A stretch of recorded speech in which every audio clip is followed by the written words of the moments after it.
Hi everybody and welcome to the Truck King YouTube channel. Now sitting next to me might be the stupidest vehicle on the market, but I absolutely love it. This is the Dodge Durango SRT, a mammoth performance SUV packing a huge V8 under the hood. Now we have to thank Fiat Chrysler Automobiles, or FCA, for this vehicle. And in fact, I actually think FCA is the best automotive brand right now for enthusiasts. And in this video, I want to tell you why.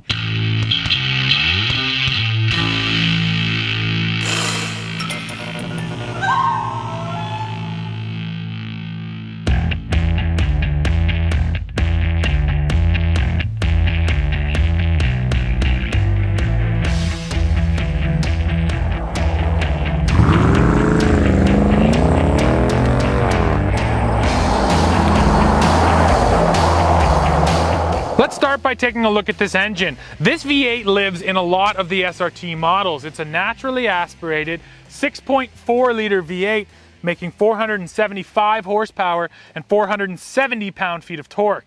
And I mean, this is already pretty insane for power from a V8, but you can get a more powerful engine from FCA. You can get the Hellcat, of course, making over 700 horsepower, and that engine comes in a few different applications. So this isn't even the top performance power plant, and yet it's almost making 500 horsepower. Just having all of these different engine options just shows you that FCA is performance focused. This 392 could have easily been the top trim option, but they just had to step it up even further with the Hellcat. Now you've seen the 8 cylinders of fury that are powering this Durango, and I guess I want to start by just laying one of my fears out there, and it's simply that V8s like this probably aren't going to exist for that much longer. We're moving into an age of electrified vehicles, trying to reduce our dependence on fossil fuels, and while those are things that I totally back, you know, I'd be lying if I said I'm not sad about these V8s going away. And you only have to look around the industry to see it happening, except at FCA.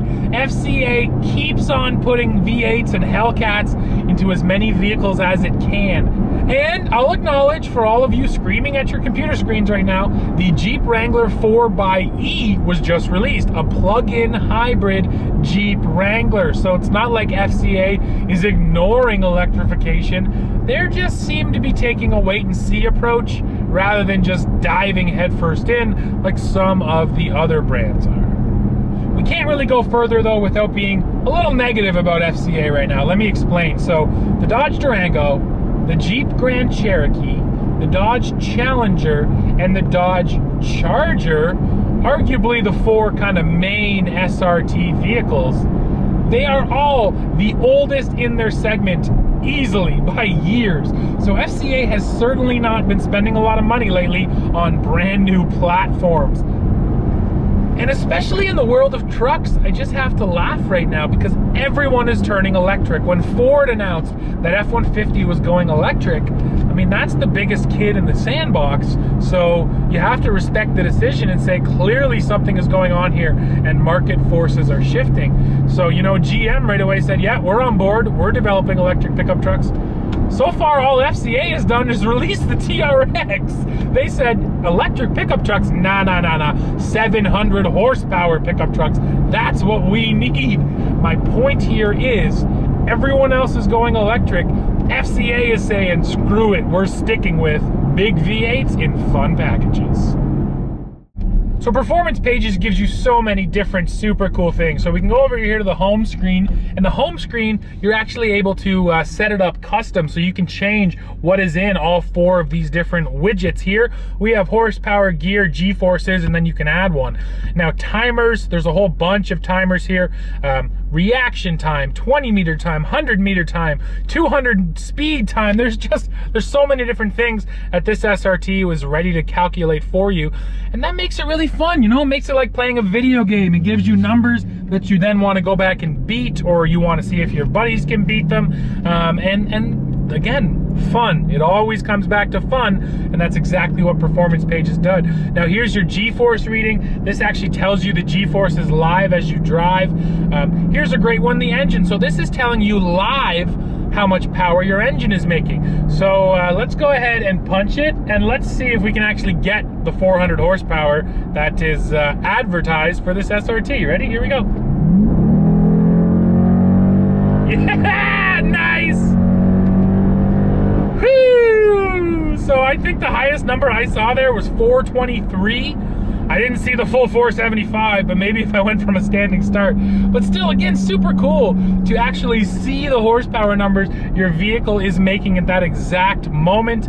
And then you have this really neat Dino Chart. So this is gonna track your performance and lay it out for you on a graph. So it's really allowing you to see exactly what's going on with your vehicle.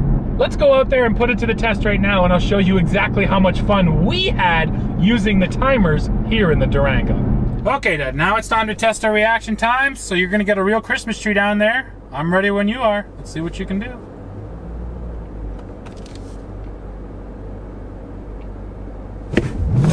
Ooh! That felt pretty good. So what did it say? Reaction timer 0.44. Told ya. That's good reaction time. I felt like you jumped it a bit, but you timed it. Well, this sucks. I'm not gonna do better than that, but I'm gonna sure as hell try. All right, so we're getting set up here now. Junior's behind the wheel.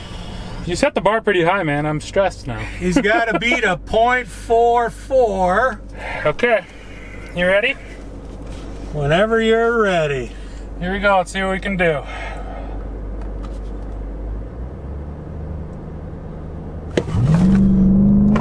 Come on, baby. Ah! 0.34. Oh, I didn't expect it. I thought you had me.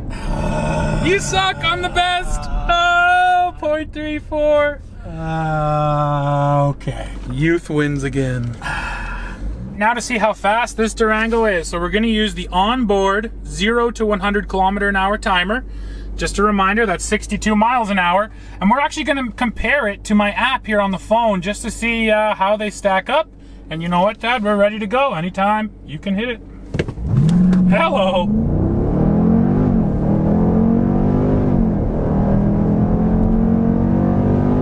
And there's 100. So you just put up on our official SRT timer a 6.3, 0 to 100. And on the phone, we're talking about a 6.8, 0 to 100. So they're not perfect. And some people have said that these phone apps are very inaccurate. Or the truck's inaccurate. Or the truck's inaccurate. The fact that they're pretty close together tells me that, hey, at least we're in the ballpark, right? And we're also glossing over the fact that this monstrous, massive, ridiculous SUV just did 0 to 60 in friggin' 6 seconds. It's just insane.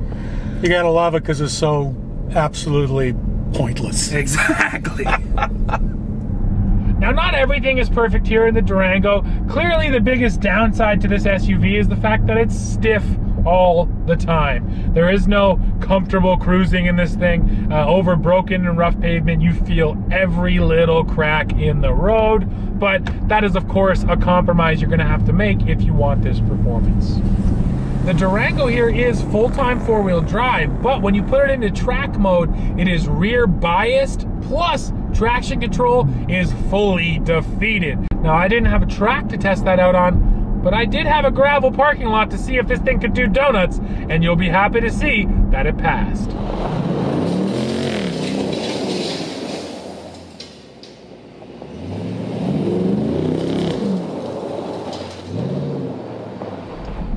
My final point on FCA is just that I think I'm left feeling like they're the best enthusiast brand also, because there really aren't many examples, actually none that I can think of, where an FCA performance vehicle doesn't feel legitimate. Whether it's off-road or straight-up performance, you know, the TRX looks amazing. This SRT Durango is a great example. No, you know, SUV that weighs over 5,000 pounds has any business handling this good, but this thing handles great because of all the engineering done here. It's not just a badge and a big old engine is basically what I'm saying. Every FCA performance vehicle feels legit. It feels special and different from the standard package. That's not always the case. I mean, the one that comes to mind, because I just did it here on the channel, is AT4 at GMC. AT4 on the heavy duty end and on the midsize end, it feels kind of just like a badge with basic upgrades. It doesn't feel like a fully thought out package. It feels more like a marketing exercise.